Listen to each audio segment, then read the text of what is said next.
Ah, non, là c'est bon. Ok, presque un peu fort. Je remercie à Benjamin pour ce temps, ce partage, pour le temps de louange, qui a parlé de notre unité, de notre diversité dans la louange devant Dieu en tant qu'Église. Et c'est un peu ce qu'on vivra aussi quand on sera devant le trône de Dieu, avec tous les rachetés, pour louer Dieu ensemble. On ne fera pas que louer Dieu, on fera beaucoup de choses, ça sera toute une société, mais qui participeront à louer Dieu. Et c'est ce qu'on aspire aussi à vivre en tant qu'Église dès maintenant. J'ai commencé par une photo de montagne. En fait, j'aime beaucoup, pendant les vacances, partir à la montagne, près de Briançon. C'est pas la vraie photo, hein, je ne suis pas allé dans ce coin-là, ça a l'air sympa quand même. Et, alors, je ne sais pas si vous avez déjà posé cette question. Si j'avais su, j'aurais agi différemment. Je sais pas, vous avez sûrement déjà fait cette réflexion à un moment donné ou à un autre. Et moi, cette pensée m'a traversé justement l'esprit quand j'étais en vacances en montagne. En fait, nous avions prévu de faire une bonne promenade, assez physique. Et le panorama en haut promettait d'être somptueux. Alors j'ai pris mon sac, j'ai pris ma bouteille d'eau, mon pique-nique, crème solaire, et on est parti. Alors au départ de la promenade, il faisait assez chaud, mais on était sous les arbres, donc on était bien. Après on a continué, le sol était pierreux, plus d'arbres, mais la température commençait à baisser. On était encore bien. Arrivé en haut, c'était pas la même histoire. Il faisait froid, il y avait des névés, je ne sais pas si vous connaissez, enfin des bandes de neige à côté du lac. Et là, il fallait que j'attende le reste de ma famille qui remontait. Donc j'ai regardé dans mon sac et puis j'ai trouvé au fond de mon sac un petit pull que j'ai mis, mais ça n'arrangeait pas grand-chose. J'avais froid, très froid. Je claquais des dents, je sautillais partout pour essayer de me réchauffer. Et finalement, voilà, la famille est arrivée, on a mangé ensemble, mais j'avais qu'une hâte, c'était de redescendre. Et j'ai pas du tout profité du paysage de ce moment-là. J'étais un peu déçu. Tous ces efforts pour si peu de satisfaction. Voilà, si j'avais su qu'il faisait si froid là-haut, j'aurais amené dans mon sac un anorak, un plaid, une couverture de survie, quelque chose qui me tienne au chaud. Au vu de ce que nous réserve l'avenir, il nous arrive de faire de bons choix comme de moins bons. Et vous êtes-vous déjà posé cette question ? Ah, si j'avais su. Et c'est pour nous éviter une nouvelle fois cette erreur que je vais vous invite à lire le passage qui nous concerne ce matin, qui est dans Matthieu 22. Matthieu 22, versets 23 à 33. Alors c'est un texte qui nous parle de la discussion que Jésus a entretenue avec les Sadducéens. Et à travers ce passage, nous allons voir ce qu'il peut se produire quand nous soumettons notre espérance à l'épreuve de notre raisonnement. Nous allons voir en quoi ce texte nous encourage à apporter de l'humilité dans notre raisonnement, à apporter de la foi dans notre raisonnement, être rassuré au sujet de notre espérance et à être enthousiaste au sujet de notre espérance. Lisons le passage. Le même jour, les Sadducéens, qui disent qu'il n'y a point de résurrection, vinrent auprès de Jésus et lui firent cette question. Maître, Moïse a dit, si quelqu'un meurt sans enfant, son frère épousera sa veuve et suscitera une postérité à son frère. Or, il y avait parmi nous 7 frères. Le premier se maria et mourut. Et comme il n'avait pas d'enfant, il laissa sa femme à son frère. Il en fut de même du second, puis du troisième, jusqu'au 7e. Après eux, tous, la femme mourut aussi. À la résurrection duquel des 7 sera-t-elle donc la femme, car tous l'ont eue ? Jésus leur répondit, vous êtes dans l'erreur, parce que vous ne comprenez ni les Écritures, ni la puissance de Dieu. Car à la résurrection, les hommes ne prendront point de femmes, ni les femmes de mari, mais ils seront comme les anges de Dieu dans le ciel. Pour ce qui est de la résurrection des morts, n'avez-vous pas lu ce que Dieu vous a dit ? Je suis le Dieu d'Abraham, le Dieu d'Isaac et le Dieu de Jacob. Dieu n'est pas Dieu des morts, mais le Dieu des vivants. La foule qui écoutait fut frappée de l'enseignement de Jésus.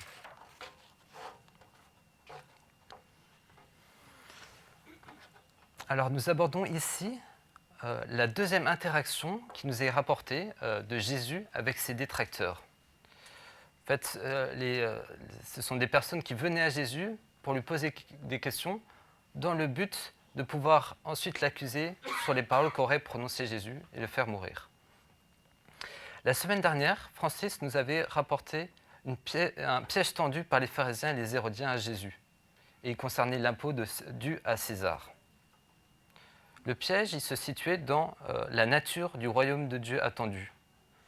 Les pharisiens ont tenté de mettre en opposition le royaume de Dieu attendu par Israël et la domination romaine. Et les sadducéens, ici, tentent de mettre en opposition le royaume de Dieu à venir et les prescriptions de la loi de Moïse. Alors, dans ce passage, où se situe le piège ? À vrai dire, j'en suis pas sûr. Peut-être voulait-il surprendre des propos condamnables concernant la loi de Moïse, mais sans certitude. Malgré les intentions douteuses, Jésus a profité de cet échange pour faire connaître le projet de Dieu au sujet de la résurrection des croyants. Alors, avant d'aborder la réponse de Jésus, intéressons-nous tout d'abord à la question qui lui est posée. Voyons en quoi la réflexion des Sadducéens nous invite à l'humilité en ce qui concerne la vie éternelle. Alors, dans ce passage, les Sadducéens ils tentent de prouver par un raisonnement par l'absurde que la résurrection n'existe pas. Alors, leur question porte sur l'application du loi du Lévirat dans le contexte d'un peuple ressuscité. Alors, je ne sais pas si vous savez ce que c'est la loi du Lévirat. En tout cas, c'est une loi qui a été rapportée dans la loi de Moïse, dans le livre de l'Exode. Et elle permettait de donner au mari défunt une descendance et une protection sociale à sa veuve. Ce commandement de Moïse n'était valable, bien sûr, que lorsque le mari était décédé. Sinon, c'était considéré comme une faute grave.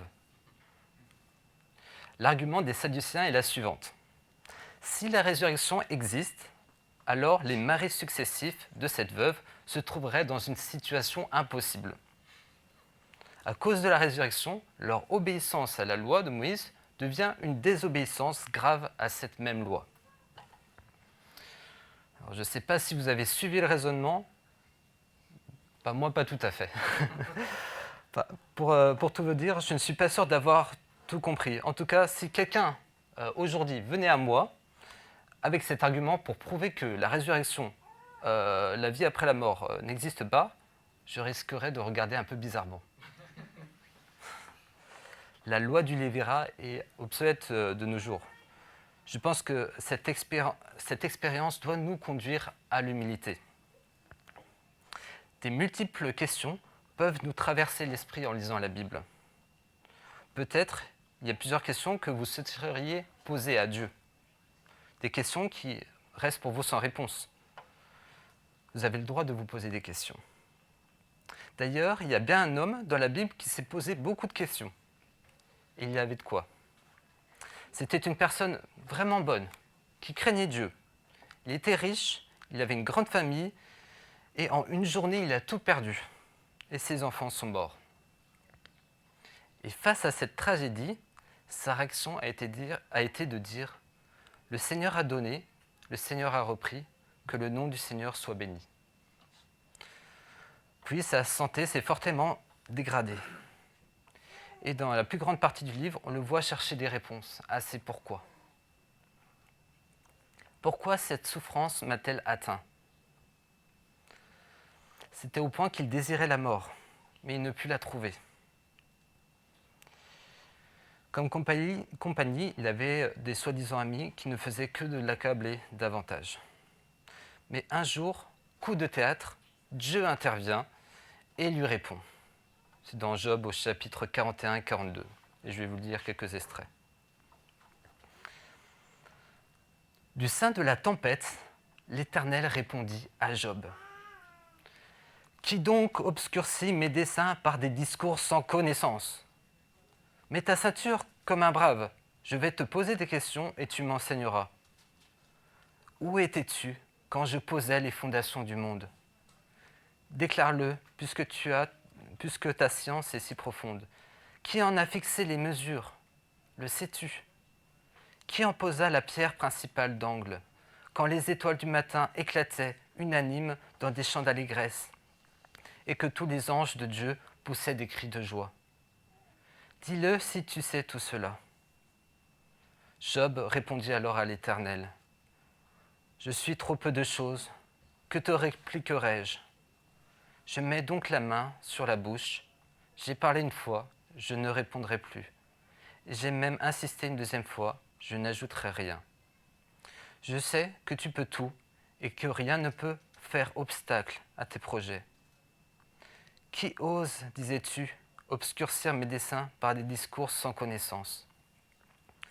Oui, j'ai parlé sans les comprendre de choses merveilleuses qui me dépassent, que je ne connais pas.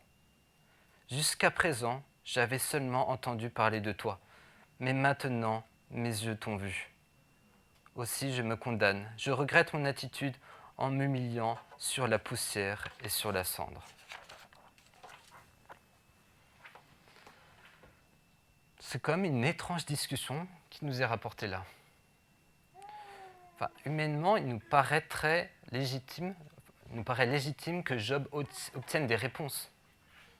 Finalement, nous voyons que le fait de rencontrer Dieu, créateur de toutes choses, était suffisant. Les réponses qu'il espérait tant avoir ont perdu tout leur intérêt. Et tout comme la question du Lévira aujourd'hui, il est fort probable que devant Dieu, les questions que nous tiennent tant à cœur n'auront étrangement plus l'ombre d'un intérêt. Le pas de foi et la sagesse voudraient que nous nous contentions de ce que Dieu choisit de nous révéler, le reste lui appartient. Comme il est écrit en Deutéronome 29, 29, « Les choses cachées sont à l'Éternel notre Dieu. Les choses révélées sont à nous et à nos enfants à perpétuité. » Alors, dans notre passage, justement, les Sadducéens ont eu l'opportunité de poser directement leurs questions à Jésus, à Dieu le Fils. Et lisons, dans la suite du passage, la réponse qui leur a été donnée. Jésus leur répondit, « Vous êtes dans l'erreur, parce que vous ne comprenez ni les Écritures, ni la puissance de Dieu. » Jésus ne tergiverse pas là. Il affirme qu'ils font erreur et explique pourquoi. La raison est qu'ils ne comprennent pas les Écritures. Leur mauvaise compréhension de la Bible a pour conséquence leur incapacité à imaginer ce que Dieu peut faire. Les Sadducéens manquent de foi dans leur raisonnement. Que savons-nous au sujet des Sadducéens? Quelles idées soutiennent-ils au sujet des choses de Dieu? Alors, les Sadducéens, ils pensent que l'âme meurt en même temps que le corps. Ils nient la résurrection et le jugement de Dieu après la mort. Ils ne croient pas en l'existence des anges ni des démons. Ils expliquent que nous récoltons les conséquences directes de nos actes, bons ou mauvais, mais que Dieu ne s'occupe pas autrement de notre conduite. En fait, ils croient en un Dieu qui n'interagit pas spécialement avec les humains et où rien de surnaturel ne peut se produire. Apparemment, ils ont sans doute tout d'abord nié ce qui n'est pas expressément révélé dans la loi de Moïse. Et par la suite, influencés par la pensée grecque, ils ont adopté la philosophie d'Aristote en écartant toute doctrine qu'ils ne pouvaient démontrer rationnellement. En fait, du coup, la question qu'il y a ici, dans cet échange, au cœur de l'échange entre Jésus et les Sadducéens, c'est la suivante. Elle se pose entre la rationalité et la foi. Et c'est un débat toujours très d'actualité, en particulier en ce qui concerne la Bible. Et j'ai lu une réflexion intéressante dans le livre La raison est pour deux de Timothy Keller. Il raconte l'histoire d'un homme qui a perdu ses clés de voiture. Il voit un lampadaire qui met un cercle de lumière. Il va au lampadaire et il cherche pendant une bonne demi-heure les clés là où il peut voir la lumière, là où il peut voir. Et il finit par conclure, ne trouvant pas ses clés, que probablement les clés n'existent pas. Il est assez raisonnable de penser que ce qui concerne les choses de Dieu et notre éternité n'est pas accessible à notre perception, à notre fait de voir, et est difficilement intelligible pour notre raisonnement. Ce domaine quelque peu obscur à notre intelligence, qui est la foi, est probablement la démarche la plus raisonnable pour comprendre les choses de Dieu. Le problème de compréhension des Sadducéens n'est pas dû à un manque de réflexion, mais à un manque de foi. Qu'est-ce que la foi a à faire avec la compréhension de la Bible ? Alors, la foi, ce n'est pas lire la Bible de manière originale, c'est simplement croire que ce que Dieu a communiqué dans sa parole est vrai, même si cela dépasse ce que nous pouvons comprendre ou expérimenter dans notre vie, dans notre réalité humaine. Alors, après avoir ici montré la cause de leur égarement, Jésus répondra directement à leurs questions, en 2 étapes, en montrant tout d'abord de manière rassurante que la question du mariage n'est pas un obstacle à la réalité de la résurrection, puis en leur montrant à travers les Écritures en quoi il est légitime de s'enthousiasmer de la résurrection. Lisons la suite. Car à la résurrection, les hommes ne prendront point de femmes, ni les femmes de Marie, mais ils seront comme les anges de Dieu dans le ciel. Jésus montre ici que leur raisonnement par l'absurde ne tient pas. J'ai nagé l'été, je nageais l'été dans la mer Méditerranée. C'est assez paisible, on est serein, on profite, jusqu'à ce qu'on tombe nez à nez avec un requin. Avez-vous déjà eu l'occasion d'en rencontrer un ? Moi, je n'ai pas eu ce plaisir et je m'en félicite. Vraiment. Mais apparemment, c'est possible. En juin, l'année dernière, sur la plage de Marseillan dans l'Hérault, des touristes sont tombés nez à nez avec un requin. Heureusement pour eux, ce requin était mort. Échoué sur la plage. Vous l'admettrez, le requin est un prédateur beaucoup plus coriace en mer que sur la plage. Il en est de même pour la loi de Moïse. La question qu'elle pose au sujet du mariage ne sera pas un obstacle parce qu'il ne sera plus question de mariage. Le contexte aura changé. Transformé par la puissance de Dieu, le corps périssable sera changé en corps incorruptible et glorieux. En comparant l'être humain ressuscité aux anges, Jésus montre par là que la nature de la nouvelle création sera bien différente de celle actuelle. Que savons-nous des anges ? Ils ne peuvent pas mourir. Ils sont créés et non engendrés. Il n'existe pas de bébé ange. Apparemment, les êtres humains seront semblables à eux. Alors qu'une résurrection existe, les Sadducéens auraient déjà pu le comprendre, a priori avec les premiers livres de la Bible, que le mariage n'existe plus et que les hommes deviennent semblables aux anges, ils ne pouvaient pas vraiment le deviner. L'information, que je sache, n'est pas présente dans l'Ancien Testament, mais Jésus le savait. Et il leur reproche de limiter l'intervention de Dieu à ce qu'ils peuvent comprendre humainement. Nos questions au sujet de l'éternité sont probablement différentes des leurs. Peut-être que vous avez confiance en Dieu, mais vous redoutez que l'éternité soit un peu longue, surtout sur la fin. Peut-être que vous redoutez qu'un monde parfait devienne lassant et que vous ne pourrez pas y être vous-même. C'est loin de ce que laisse entendre Jésus lors de son dernier repas avec ses disciples. Voici ce qu'il leur dit. Que votre cœur ne se trouble point. Croyez en Dieu et croyez en moi. Il y a plusieurs demeures dans la maison de mon Père. Si cela n'était pas, je vous l'aurais dit. Je vais vous préparer une place. Si Jésus donne ces précisions à ses disciples, c'est qu'eux aussi devaient probablement se poser des questions sur le ciel. Et s'il leur dit ces choses, je pense, c'est qu'il désirait qu'ils puissent se projeter, qu'ils puissent rêver du ciel. Voici comment définit C.S. Lewis au sujet du ciel. Entrer au ciel, c'est devenir plus humain que vous n'avez jamais réussi à l'être sur la terre. Alors, tous ne s'enthousiasment pas du ciel. Et le doute des Sadducéens face à la résurrection rejoint le doute de nombreux de nos contemporains.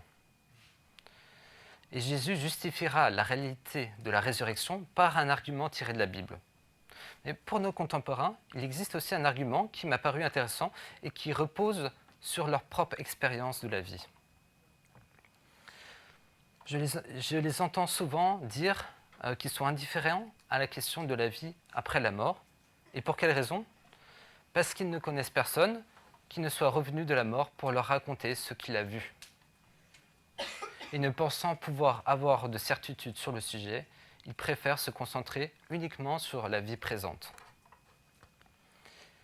Alors, en discutant avec mes collègues en formation, je n'ai pas eu à chercher bien loin avant de m'apercevoir que beaucoup parmi eux ressentent un vide dans leur cœur. Leur cœur est comme une passoire. Ils essayent sans cesse, ils sont sans cesse en train d'essayer de la remplir, mais sans jamais y parvenir, sans être rassasiés. Alors, est-il inconcevable que la clé pour rassasier leur âme ne se situe pas dans les satisfactions de cette terre, mais pourrait se trouver ailleurs ? Comme le disait encore C.S. Lewis, si nous nous retrouvons avec un désir que rien dans ce monde ne peut satisfaire, l'explication la plus probable est que nous sommes faits pour un autre monde.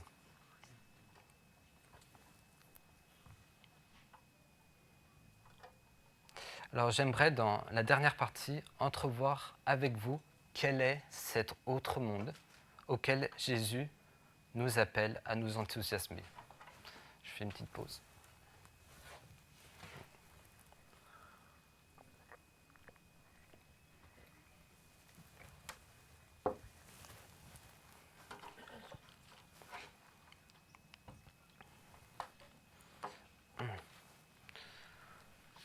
Pour ce qui est de la résurrection des morts, n'avez-vous pas lu ce que Dieu vous a dit ?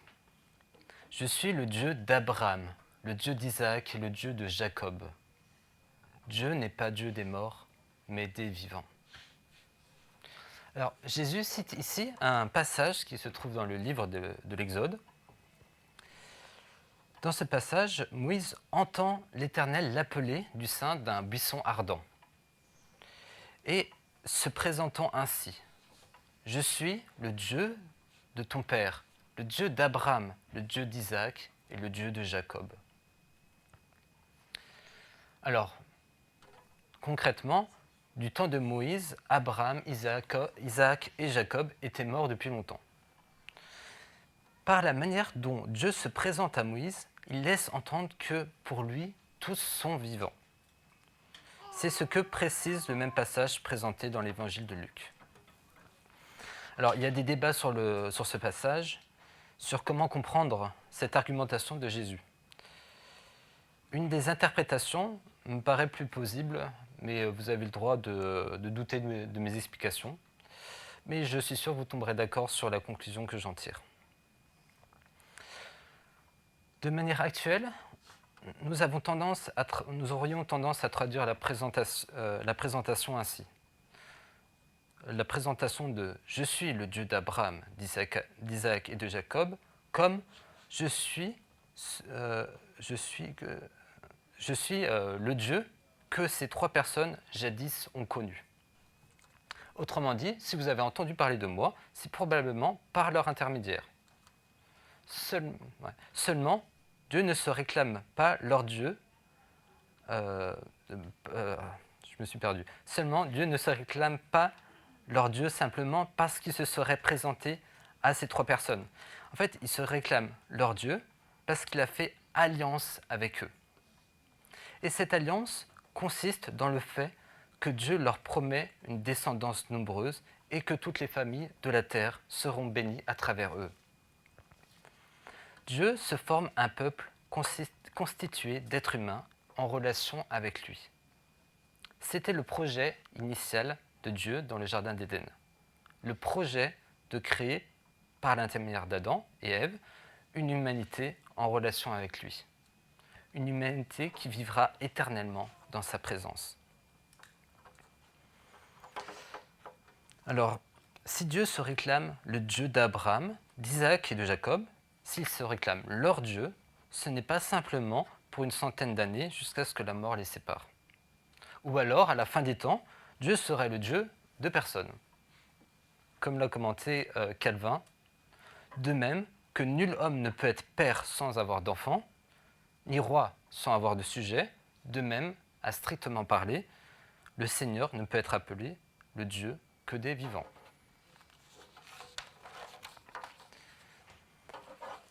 Dieu a un projet pour l'humanité. Il a un projet pour nous spécialement. Et ce projet dépasse de loin notre vie sur Terre, et c'est ce qui mériterait d'occuper nos préoccupations. L'espérance de la vie éternelle avec Dieu, dans un nouveau ciel et une nouvelle terre. Il y a un jour où je partais encore en vacances, je pars beaucoup en vacances, j'étais dans un train en direction de Marseille. Et là, je commençais à discuter avec un individu qui me raconte qu'il a pris ce train pour aller voir de la famille. Ah chouette, au nord de la France. Je le regarde un peu interloqué et je lui dis « Mais vous êtes au courant que ce train va à Marseille ?» Et là, j'ai vu d'un coup de l'angoisse dans son regard. Il s'était trompé de train.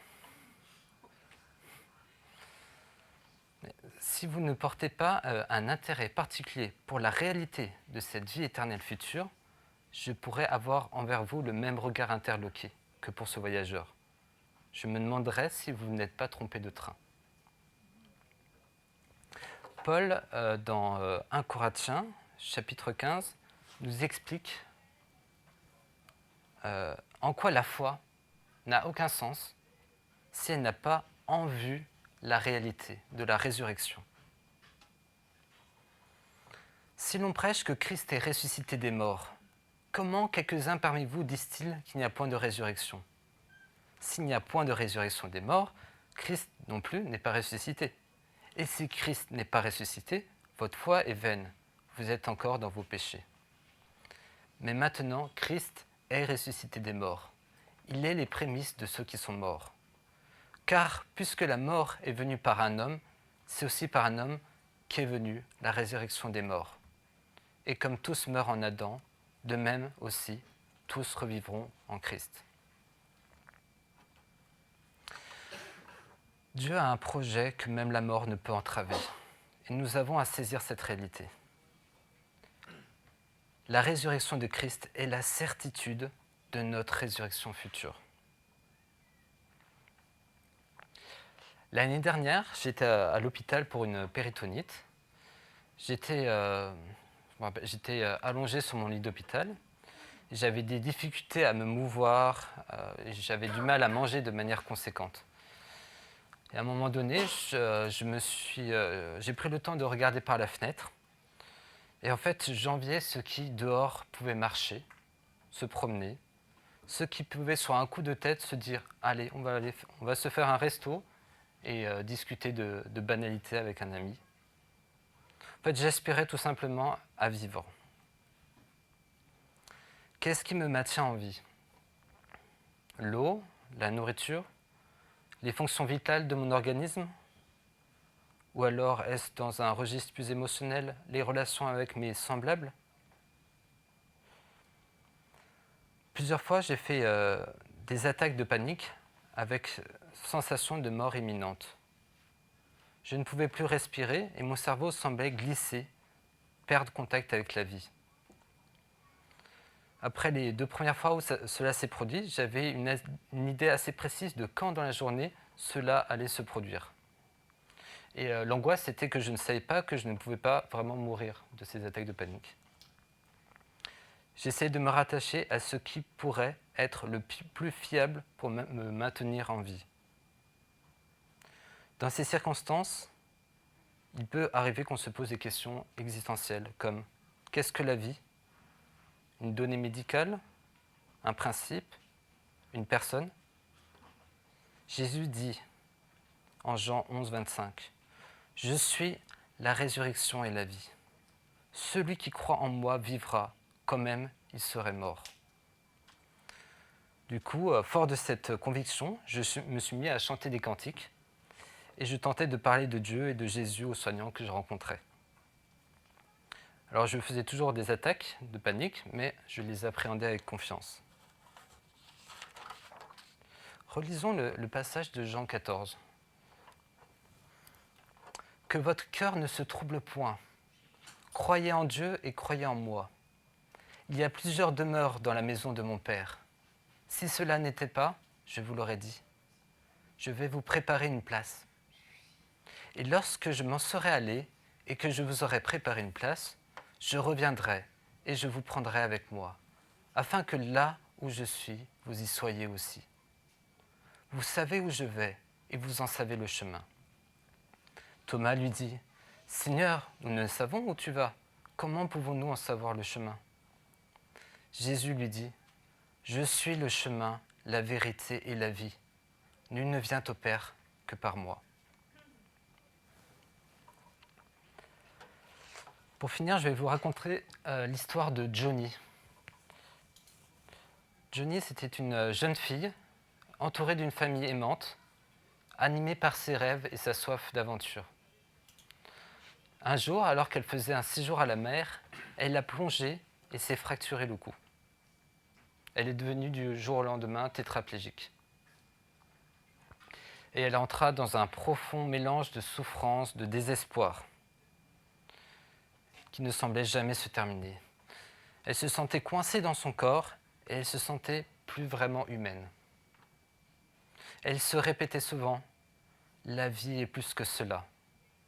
Elle ne se résume pas à naître, manger, dormir, mourir.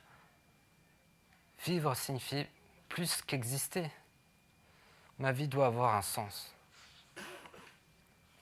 Et un jour, alors qu'elle était à l'hôpital, elle fut certaine d'entendre Jésus lui dire « Je t'aime, ne crains pas.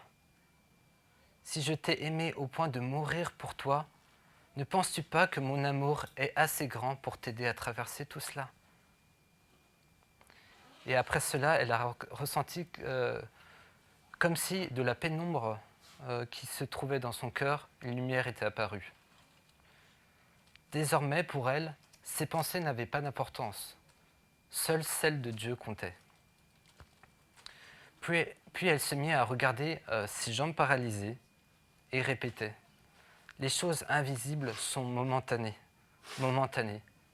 Puis en levant les yeux vers le ciel, « Et les invisibles sont éternels. » Il y a des choses plus importantes dans la vie que de marcher. Et elle écrivit ensuite un livre intitulé « Le ciel est ma demeure ». Alors, parfois, quand nous pensons aux choses du ciel, nous nous le représentons de manière assez vague. Pour elle, en fait, le ciel, c'était très concret. D'ailleurs, elle a donné rendez-vous à plusieurs de ses amis sur la nouvelle terre. Elle fera avec une amie du tricot sur une chaise à bascule au coin du feu, et avec une autre, elle fera de la course à pied. Et elle a raison de penser ainsi. Elle est très sérieuse, et elle a de quoi. Faire ces choses sera pour elle une manière extraordinaire de louer Dieu. Mais il y a une première chose qu'elle s'empressera de faire. Lorsqu'elle rencontrera Dieu face à face, elle aura le bonheur d'utiliser ses jambes pour se mettre à genoux devant son Seigneur. Au-delà d'avoir un nouveau corps, son plus grand plaisir sera d'avoir un nouveau cœur. un cœur qui n'est plus enclin au péché, mais qui se plaît à se réjouir en Dieu, dans la nouvelle création, tout comme Dieu se réjouira en elle. Alors osons rêver du ciel. Et n'oublions pas que, en fait, c'est la terre qui est comme l'herbe qui flétrit, pas le ciel. Pour nous y encourager, Johnny finit par citer ce verset dans Éphésiens 1, 18. Elle prie qu'il illumine les yeux de votre cœur pour que vous sachiez quelle est l'espérance qui s'attache à son appel, quelle est la richesse de la gloire de son héritage qu'il réserve aux saints.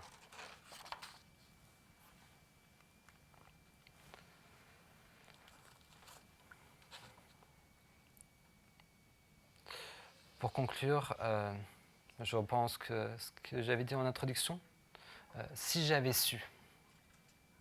Maintenant que nous savons, ne pourrions-nous pas vivre différemment? Pour reprendre le titre d'un podcast sur Tout pour sa gloire, vivons le présent en prenant la fin comme point de départ. Enfin, vivons le présent, prenant la fin comme point de départ. Je ne vous souhaite pas de vivre l'expérience de Jody, mais je vous souhaite de profiter de son expérience pour partager sa manière de vivre ici-bas. Je souhaite que nous ayons autant d'espérance et de foi en Dieu que cette personne tétraplégique. Alors nous aussi, osons rêver du ciel. Je finis avec Romains 8. J'estime que les souffrances du temps présent ne sauraient être comparées à la gloire à venir qui sera révélée pour nous. Aussi la création attend-elle avec un ardent désir la révélation des fils de Dieu. Je vais prier et je laisserai Benjamin terminer.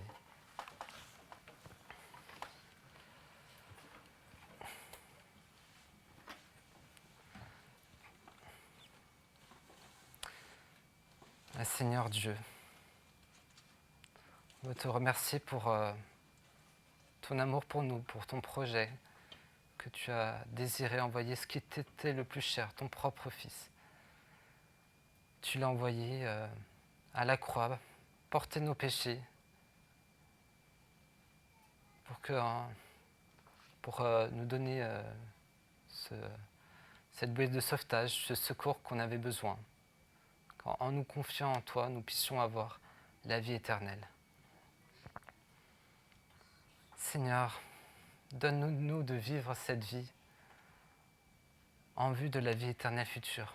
Fais de cette vie éternelle une réalité pour nous, que nous puissions comprendre que tu n'es pas loin, tu nous vois, tu pries pour nous et tu nous prépares une place avec toi pour l'éternité. Et que toutes ces choses de la terre flétriront peu à peu, mais le ciel demeure et sera éternel avec toi. Travaille encore nos cœurs, je te prie mon Dieu.